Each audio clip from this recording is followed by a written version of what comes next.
guys different stuff because I don't want to listen to the same case over and over. So I'm going to stop rambling now and I'm going to just get right into this. This is the story of Valerie Percy. So,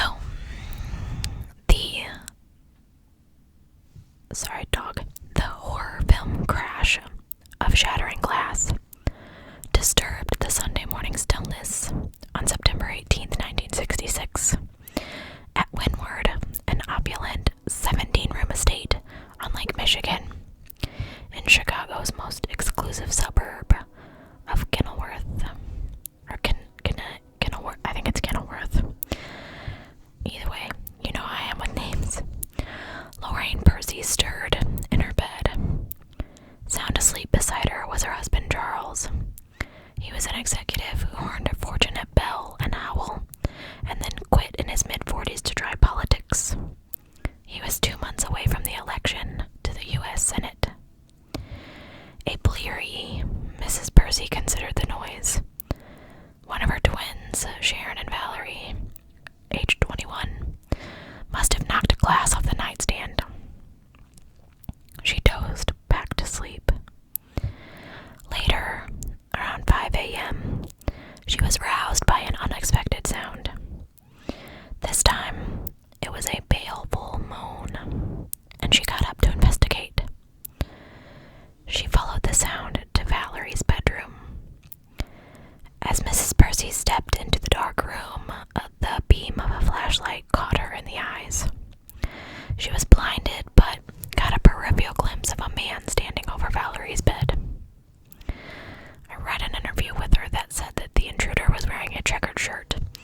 That was too short because she could see his forearms, and that she got the impression of dark hair. She, of course, screamed and ran to her bedroom, pausing apparently to activate a siren-style burglar alarm atop the mansion, which I've never heard of, but it's kind of cool. Of course, Charles scrambled out of bed. Lorraine ran back to Valerie. The intruder was gone. She switched on the light that revealed a bloody mess in the girl's bed. Valerie was wet with crimson from the crown of her head to below her navel. Her nightgown was pulled up over her shoulders, and she was still alive, but just barely. Charles Percy rushed to the phone to summon a neighbor, Dr. Robert Hoff. The physician was at Valerie's side within minutes, but it was no use. He had to inform the family that she was dead. So sometime between the time that he got there and when they called, she died, but we'll talk about that in just a minute. The attack on Valerie was intense and suggested a personal attack. On the left side of her face, she had multiple lacerations and her left eye was closed. Her right eye was partially open, and a pool of clotted blood stuck to the right side of the back of her neck. She was apparently disfigured beyond recognition. The cause of death was a fractured skull on the left side and 14 stab wounds. 2 of the stab wounds were in her abdomen, and they had penetrated her liver. 1 stab wound went through her left breast and penetrated her heart. 1 stab wound in her right breast reached her lung, and another went through her throat, hitting her spinal column. The coroner said that there were several cuts to her face. These were most likely inflicted with a double-edged knife. There were several abrasions like tooth marks on 2 fingers of her right hand. And the weapon used on her skull left triangular impressions. The killer got in by scoring a door pane with a glass cutter. This was the crash that awakened Lorraine Percy. He apparently navigated his way through the 17-room mansion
Sears, since it was founded by Chicago retail magistrate Joseph Sears. But it did not take an investigative genius to figure out the sequence of events. Dr. Edward Kellier, a crime psychiatrist in Chicago, told reporters, "The facts so far revealed indicate that the murderer knew Valerie, and he went to her home for the purpose of murdering her. He said that the vicious nature of the crime showed that the murderer wanted to attack her personally. But who was it, and why?" Charles Percy used his influence to call in a battalion of investigators from both the Chicago Police Department and the Illinois State Police. I always end up with Illinois cases. I live here, but it's so weird. Illinois, we're messed up. As always, cops began eyeing those in the victim's family and social circles. Twins, Valerie and Sharon, and brother Roger, who was 19, were children of Charles Percy's first wife, who had died at age 23 during a medical procedure from a toxic reaction to a hospital-administered drug. Percy and Lorraine had 2 children of their own, Gail, 13, and Mark, 11. Police judged that the parents and siblings were uninvolved with the case. Valerie had graduated Cornell University that spring and returned to Chicago to work on her father's campaign. Many campaign workers admitted they admired the bright, attractive young woman. She had, in fact, dined with 2 of the young campaign colleagues the evening before her murder. But try as they might, police could find no spurned lovers, no jealous boyfriends, and no resentful romantic third wheels. The family's 2 servants were grilled, and Chicago cops leaned on the Windy City mobsters and housebreaking crews for leads. Charles Percy's political opponents and business relationships were also scrutinized, and yet no solid suspects turned up. Kenilworth Police Chief Edward Eggert called the press together in the summer of 1968 for a public accounting after Senator Percy put up a $50,000 reward. "We have checked out 1,153 leads," he said. "In all, we have personally talked to about 8,000 persons in 48 states and 5 foreign countries, to include France, India, England, Africa, and Canada. We have taken 439 finger and palm prints and given voluntary polygraph tests to 41 subjects. As long as leads continue to come in, we are going to check them. We haven't solved the case yet, but we're going to sure keep trying." But soon the investigative team was pared down to 2 men, and even they gradually spent diminishing time on the Percy murder. Unfortunately, the case lay dormant until 1973, when the Chicago Sun-Times published a series of stories that named the reputed killer, a housebreaker named Frank Honeymer, age 46. Honeymer was then, I think I said that right, serving a life sentence for a run of burglaries in Denver. He was fingered by his brother, who told reporters that Frank had confessed to the crime. Frank denied it in a jailhouse interview, and a friend dismissed the confession, if there was one, as another tall tale by a chronic liar.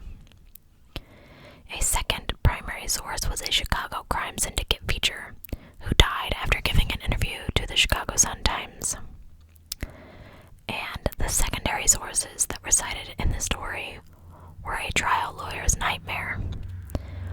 One was a jailbird who squealed that a cellmate from Chicago had given him information about the Percy case before he died in an escape attempt. Another was a mug's girlfriend who was bitter after being dumped. The latest information in this case comes from a Percy neighbor.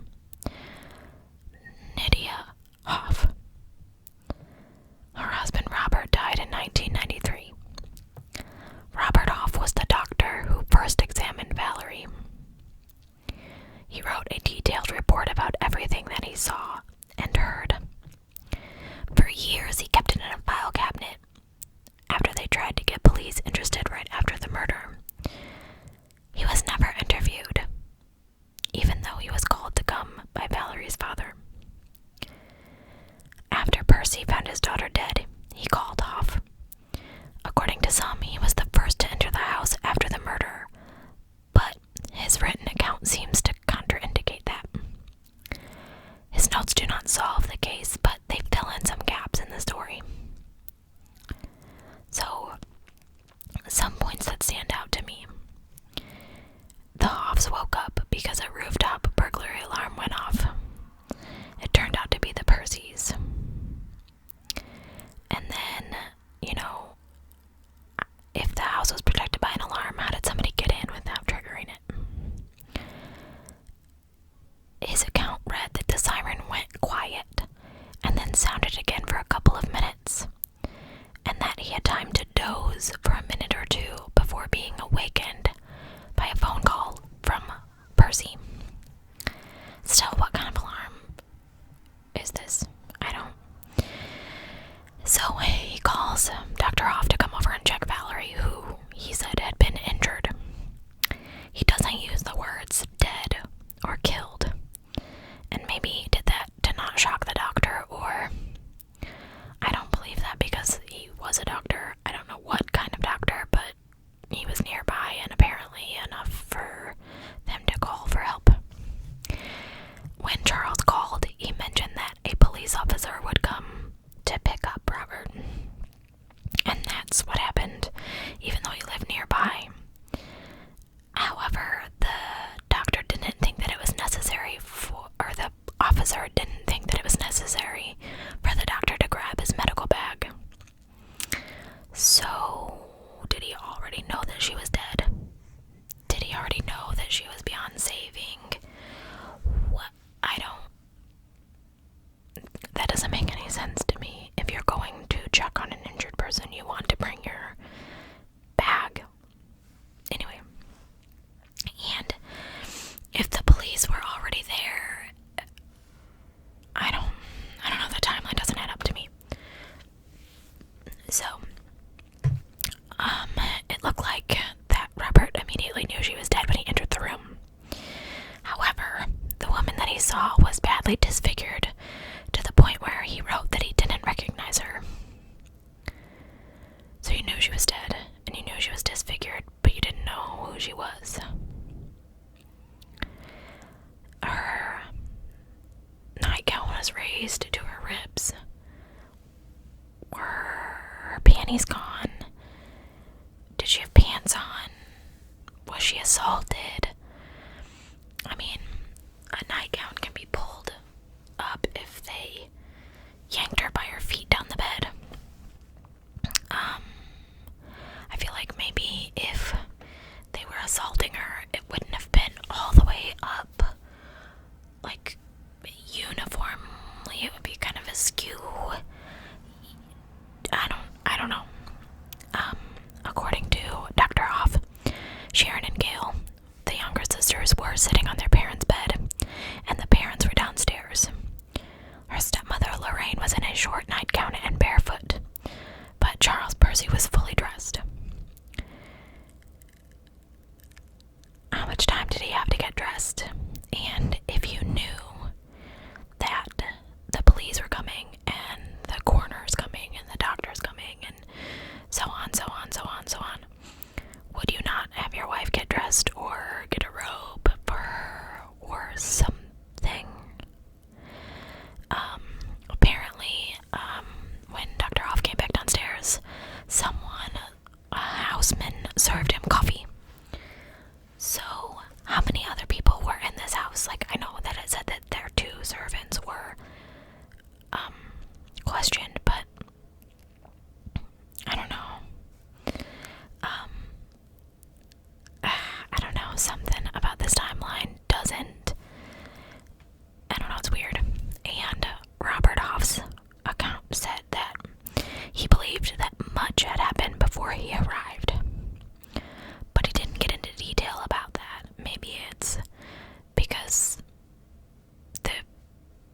Charles was dressed and they were serving coffee. I don't know.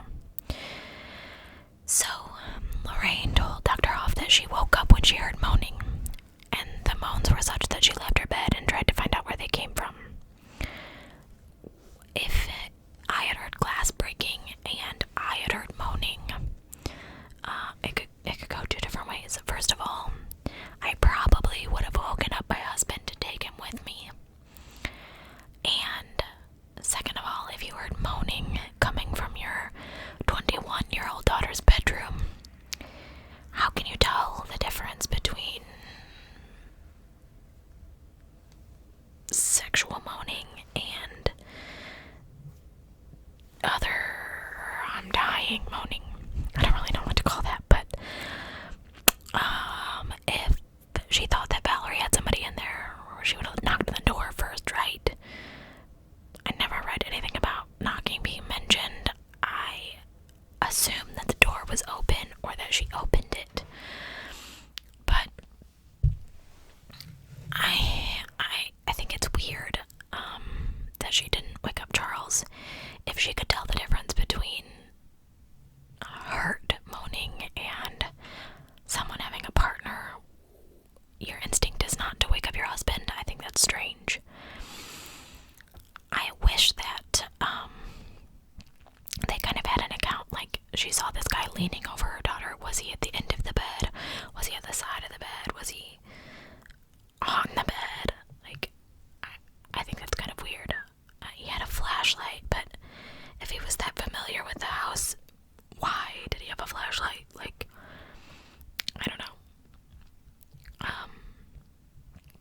I think that's kind of weird. So,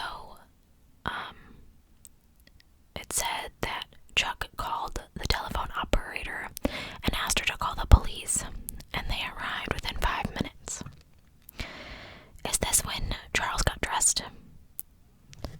But he didn't cover Lorraine. I still think maybe he wasn't thinking correctly. I can't imagine finding your daughter in such a state, but I would have probably tried to make sure that my significant other was covered. So she left the room, screaming, signaled the alarm, woke up Charles, and then ran back to the room. And she accounted that Valerie was moaning and looking very white. And then said that she wiped her face with a pillow.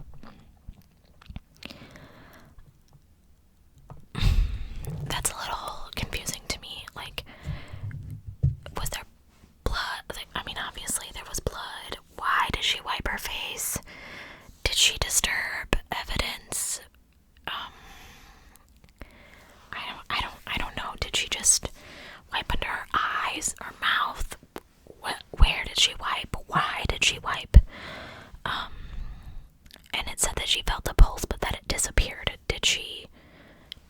Wrist, neck, where did she feel a pulse? Was she adequately appropriate to feel for a pulse? I was going to say trained, but, and it was read or said that she told her story calmly, but in a somewhat disjointed fashion.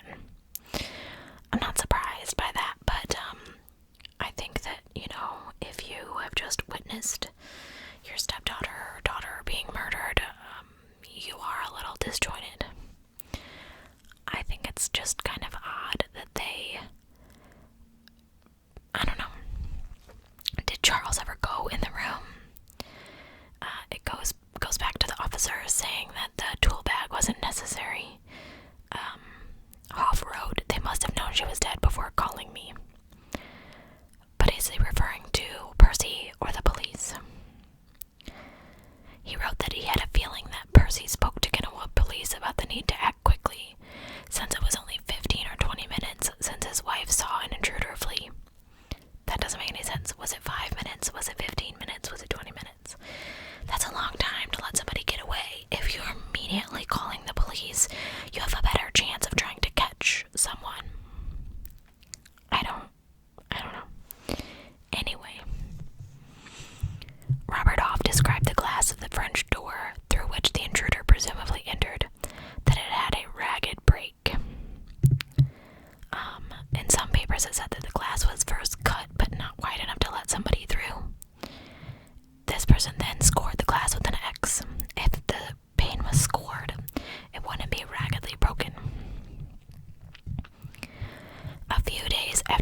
was murdered, Charles boarded his family on a friend's private jet for a short vacation in California, leaving the house, the scene, and her body.